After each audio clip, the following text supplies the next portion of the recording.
പാടില്ലാത്തൊരു സ്വഭാവമാണ്. മയിലിന്റെ സ്വഭാവം പെണ്ണിന് പാടില്ല. എന്താ ഈ മയിലിന്റെ സ്വഭാവം? മയിലുണ്ട്, അതിലേക്ക് ആരോ ഇങ്ങനെ നോക്കുന്നു ആവുമ്പോണ്ട് വിരിച്ച് കാണിക്കുന്നു, അത് നല്ല ചന്തം കാണിക്കുന്നു, കണ്ണ് കാണുന്ന എല്ലാവർക്കും ഓനെ കാണിക്കാൻ പറ്റില്ല ഇവനെ കാണിക്കാൻ പറ്റില്ല എന്ന് മയിലിനറിയില്ലല്ലോ. ഈ മയിലെന്താക്കും? മയിലെന്ന് പറഞ്ഞാൽ മനസ്സിലായ നവിലെന്നാ പറയാ എന്റെ നാട്ടിൽ. ഇവിടെ എന്താ പറയാ? മയിലെന്നെ. അപ്പൊ സാധനം അതാ, ഇങ്ങനെ വിരിച്ച് കാണിക്കും. അത് കാണിക്കുമ്പോണ്ട് സുബ്ഹാന ജല്ല ജലാലു എല്ലാവരും ഒന്ന് നോക്കും. ഞങ്ങൾക്ക് കുറെ നേരം നോക്കി നിൽക്കണമെന്ന് ആശ ഉണ്ടാകുമ്പോ അത് മടക്കും, വലിയ ആളാവുകയാണ്. ഇതുപോലെയാണ് സ്ത്രീകൾക്ക്. ഒരുത്തൻ അവരിലേക്ക് നോക്കുന്നു എന്നറിഞ്ഞപ്പോ ചില ഹയാ ഇല്ലാത്ത ലജ്ജയില്ലാത്ത സ്ത്രീകൾ തൊറുക്കങ്ങു കൂട്ടും. അങ്ങനെ ഇടയ്ക്കൊരു പർദ വന്നിരുന്നു, അതിന്റെ പേരാണ് മയില് പർദ. അവ പല ഭർത്താക്കന്മാരും ഭാര്യമാർക്ക് മയില് പർദ വാങ്ങിക്കൊടുത്തു. എന്തിന് വാങ്ങിക്കൊടുത്തു? പർദ ധരിക്കുന്നത് എന്തിനാണ്? ഉള്ള സൗന്ദര്യം മറച്ചു വെക്കാനാണ്. ഞാൻ ഈ അടുത്ത് വാട്സപ്പിൽ ഒരു സോക്സ് കണ്ടു. ഒരു സോക്സിലെ കാൽവര പെണ്ണുങ്ങൾക്കുള്ള കാൽവരയാണ്. നോക്കുമ്പോ അതിന് കണ്ണുണ്ട്, പാമ്പിന്റെ കണ്ണ്. പാമ്പിന്റെ കണ്ണുള്ളതായ കാൽവരയാണ്. അവ രാത്രി കിടക്കുമ്പോ ചിലപ്പോ സോക്സ് ഇടാണെങ്കിൽ ആ കാൽവര ഇട്ടിട്ട് കിടക്കാനാണ്. ഭർത്താക്കന്മാരൊക്കെ ശ്രദ്ധിക്കണം. നിങ്ങൾ ചിലപ്പോ നിങ്ങളെ ഭാര്യയുടെ ബെഡ്റൂമിൽ പോകുമ്പോ ചിലപ്പോ നിങ്ങൾ കരുതും അവിടെ വല്ല പാമ്പും കയറിയിട്ടുണ്ടോ എന്ന്. അങ്ങനെ നിങ്ങളൊരു കുന്തെടുത്തിട്ട് അതിനെ കൊല്ലാൻ നോക്കണ്ട. അത് പാമ്പല്ല, ഭാര്യയുടെ കാലാണ് കേട്ടോ. പരിഷ്കാരത്തിന്റെ സോക്സ് വന്നുപോയി, കാൽവര വന്നുപോയി. ഉമ്മ ഫാഷനിന്റെ പിന്നിൽ പോയിക്കൂടാ, അത് ഹലാക്കിന്റെ കാരണമാണ് കേട്ടോ. വസ്ത്രം ഇസ്ലാമികമായ വസ്ത്രമാകണം. ഇരിക്കട്ടെ, ഞാൻ പറഞ്ഞ ചരിത്രത്തിലേക്ക് മടങ്ങുകയാണ്. ചരിത്രം മറക്കരുത്. അബ്ദുല്ലാഹി ദുൽ ബിജാദൈനി റളിയല്ലാഹു അൻഹു നാട്ടുകാര് മാനവരികളെ കുപ്പായത്തെ കീറിക്കളഞ്ഞു. മഹാനവരികൾ കരയാൻ തുടങ്ങി. എന്തിനാണ്? നേതാവിനെ കാണാൻ ഈ കുപ്പായം തടസ്സമായി പോയി. കുപ്പായം വേറെയില്ല, ഉടുതുണിക്ക് മറുതുണിയില്ല, ഒരൊറ്റ കുപ്പായമേയുള്ളൂ.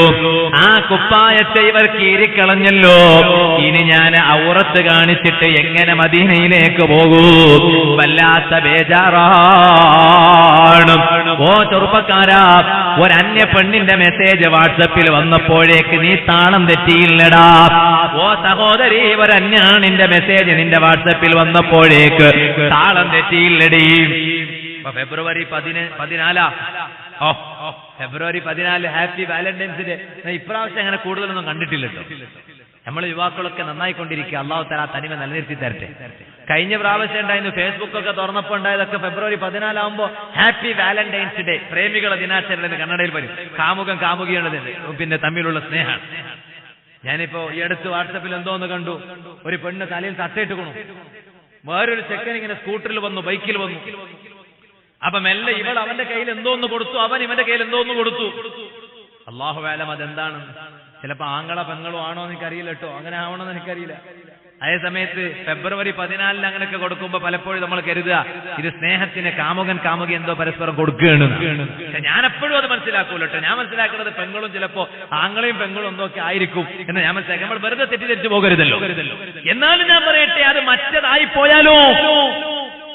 സുബ്ഹാന ജല്ല ജലാലുഹു, ഒരു മടിയുമില്ല. ഇന്ന് പ്രണയത്തിന്റെ ലോകമാണ് ചെറുപ്പക്കാരാ. അതിനാണെടാ പച്ച മലയാളത്തിൽ പറയുന്നത് അവിഹിത ബന്ധമെന്ന്. എന്റെ സദസ്സിൽ വാല കേൾക്കുന്ന ചെറുപ്പക്കാരോട് ഞാൻ പറയട്ടെ, സഹോദരിമാരോട് പറയട്ടെ, നിങ്ങൾക്ക് പരസ്പരം അവിഹിത ബന്ധമുണ്ടോ? ആ അവിഹിത ബന്ധത്തിന് അറബിയിൽ പറയുന്ന പദമാണ് സിനാ, വ്യഭിചാരമാണ് കേട്ടോ. വ്യഭിചാരം ഒരു കാലത്ത് വ്യാപിച്ചാൽ, ശരിക്കും കേട്ടോ, വാട്സപ്പിൽ അന്യ ആണും അന്യ പെണ്ണും തമ്മിൽ അവിഹിത ബന്ധം സ്ഥാപിച്ച് ചാറ്റിംഗ് നടത്തുന്ന കാലം അധികരിച്ചാൽ, കാലം വന്നാൽ അന്ന് മാരകമായ രോഗങ്ങൾ പടർന്നു പിടിക്കൂ. ഇന്ന് കാണുന്ന സർവ്വരോഗങ്ങൾക്ക് സ്വലാത്തിന്റെ മജ്‌ലിസിൽ പോയി അഭയം തേടാറില്ലേ ഉമ്മമാരെ?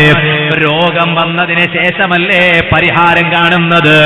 പറയട്ടെ, അത് വേണ്ടാന്നല്ല, വേണം. നൂറുകണക്കിന് സ്വലാത്തിന്റെ മജ്‌ലിസുകൾക്ക് വലിയ പവറുണ്ട്. ഞാനിപ്പോ അതിലേക്ക് കടക്കുന്നില്ല. ഔലിയാക്കളെ ദർബാറിൽ വന്ന് ചോദിച്ചാൽ അതിന് പവറുണ്ട്. ഞാനിപ്പോൾ അതിലേക്ക് കടക്കുന്നില്ല. അതേ സമയത്ത് പറയട്ടെ, രോഗം വന്നതിന് ശേഷം ചിന്തിക്കുന്നതിനേക്കാളും ബുദ്ധി രോഗം വരുന്നതിന് മുമ്പ് രോഗത്തെ എങ്ങനെ വരുത്താതിരിക്കണമെന്നല്ലേ. വന്ന രോഗത്തെ ശമിപ്പിക്കുന്ന നോക്കുന്നതിന് പകരം രോഗത്തെ വരുത്താതിരിക്കലല്ലേ. രോഗം വരാനുള്ള കാരണം എന്താണ്?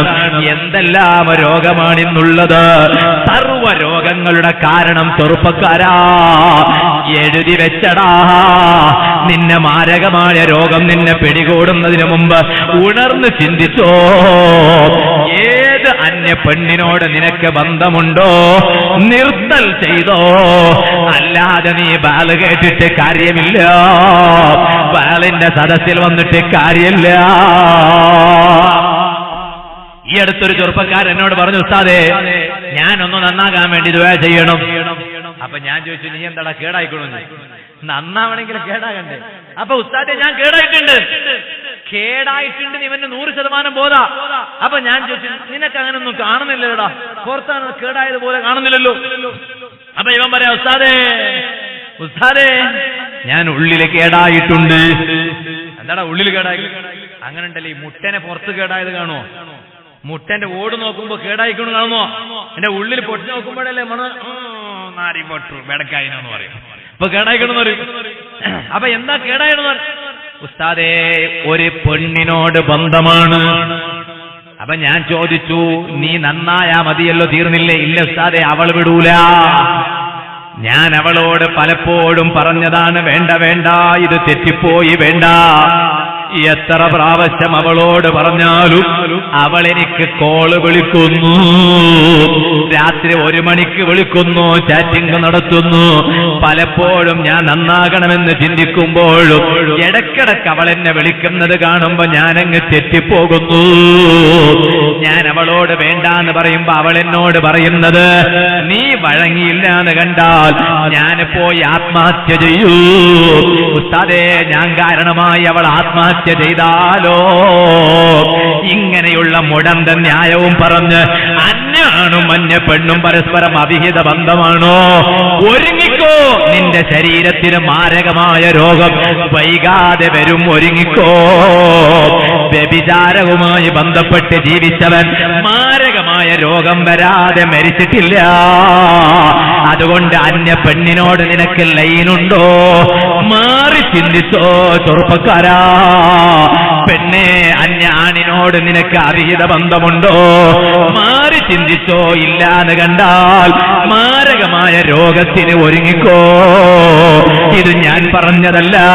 വ്യഭിചാരം വ്യാപിച്ചുള്ള കാലം വന്നാൽ അന്ന് രോഗം പടർന്നു പിടിക്കുമെന്ന് മാലോകരെ വിളിച്ച് പറഞ്ഞ നേതാവാണ് റഹ്മത്തുൽ ലിൽ ആലമീൻ മുഹമ്മദുർ റസൂലുള്ളാഹി.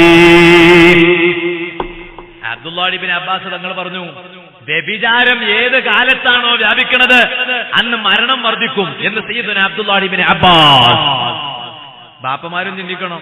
ഇത് പറയുമ്പോ ചിലപ്പോ ചില ഉപ്പമാർക്ക് വലിയ ഇഷ്ടം തോന്നിക്കണമെന്നില്ല. ഇഷ്ടം തോന്നിയില്ലെങ്കിലും സാരമില്ല, മക്കളെ കാര്യം ചിന്തിക്കണം. മക്കള് കുടുങ്ങിയാല് പിന്നെ ബാപ്പ എത്ര വലിയ ആചാരായിട്ടും കാര്യമല്ല. റോഡിൽ നടക്കുമ്പോ ഇങ്ങനെ പോണം, അങ്ങനെ പറ്റൂല. എന്താ കാരണം? അത് മറ്റേയാളെ ബാപ്പയാ, ഹാജിയാരോ, ഒക്കു. എന്താ കാരണം? അയാൾ സ്വന്തം നന്നാകാൻ മാത്രമേ അയാൾ നോക്കിയിട്ടുള്ളൂ. അയാളെ മോനെ നന്നാക്കാൻ അയാൾ നോക്കിയില്ല. പടച്ച റബ്ബേ, ഒരിക്കലും പാടില്ല.